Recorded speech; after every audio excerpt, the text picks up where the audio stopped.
Je lis du livre de Genèse, chapitre 35, au verset 1er, ce qui suit. Dieu dit à Jacob, lève-toi, monte à Béthel et demeure-y. Là, tu dresseras un autel au Dieu qui t'apparut lorsque tu fuyais Ésaü, ton frère. Le thème, c'est le secours. Prions. Seigneur, nous nous rappelons que Jacob expliqua à Siméon et Lévi la portée de leurs actes. Mais ils répondirent, traitera-t-on notre sœur comme une prostituée? Jacob est tétanisé. Il ne réagit pas parce qu'il a peur. Alors aide-nous à comprendre cette étude que nous faisons, nous t'en prions, au nom de Jésus et pour ta gloire éternelle. Amen. Jacob ne cherche pas de solution. Mais Jacob connaît le plan de Dieu. Il sait que c'est de sa famille que doit sortir le Messie. Mais vois-tu, c'est Dieu qui vient au secours de Jacob. Il faut que tu comprennes totalement cela. Quelles que soient les épreuves que tu rencontres, l'Éternel est toujours là pour venir à ton secours.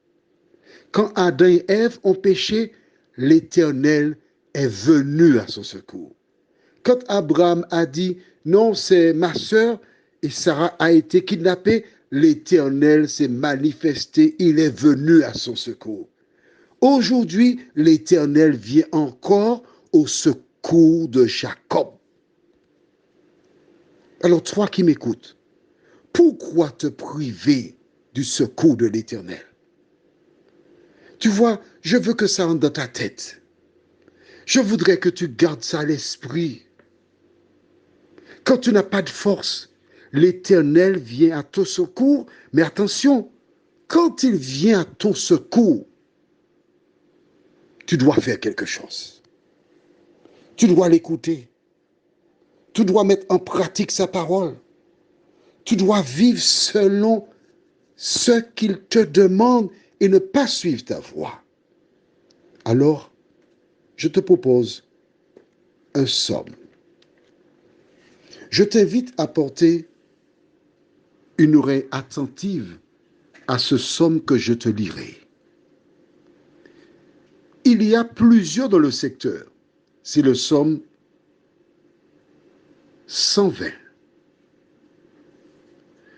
Mais tu as aussi le psaume 121, 123, 124 et 125. Mais nous lirons le 120. Dans ma détresse, c'est à l'Éternel que je crie et il m'exauce. Éternel, délivre mon âme de la lèvre mensongère, de la langue trompeuse. Que te donne, que te rapporte une langue trompeuse? Les traits aigus du guerrier avec les charbons ardents du genêt. Malheureux que je suis de séjourner à Méchec, d'habiter parmi les tentes de Kédar. Assez longtemps mon âme a demeuré auprès de ceux qui haïssent la paix. Je suis pour la paix, mais dès que je parle, ils sont pour la guerre. Vois-tu, ce psaume t'indique ce que tu vis, c'est pas nouveau. Le même diable qui est à l'œuvre. Et le dernier que je lirai avec toi, c'est le psaume 121. Je lève mes yeux vers les montagnes. D'où me viendra le secours? Le secours me vient de l'Éternel, qui a fait les cieux et la terre.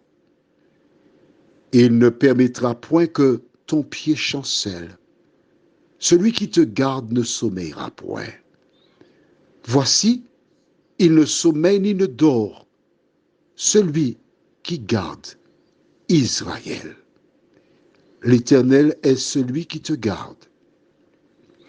L'Éternel est ton ombre à ta main droite. Pendant le jour, le soleil ne te frappera point, ni la lune pendant la nuit. L'Éternel te gardera de tout mal. Il gardera ton âme. L'Éternel gardera ton départ et ton arrivée dès maintenant et à jamais. Dieu dit à Jacob, lève-toi, monte à Bethel, et là dresse un autel. Cela veut dire que tu partiras de là où tu es. Tu arriveras à Bethel, tu dresseras un autel. Que fait Jacob? Que doit faire Jacob? C'est ce que nous verrons ultérieurement, très bientôt. Je te souhaite une bonne nuit.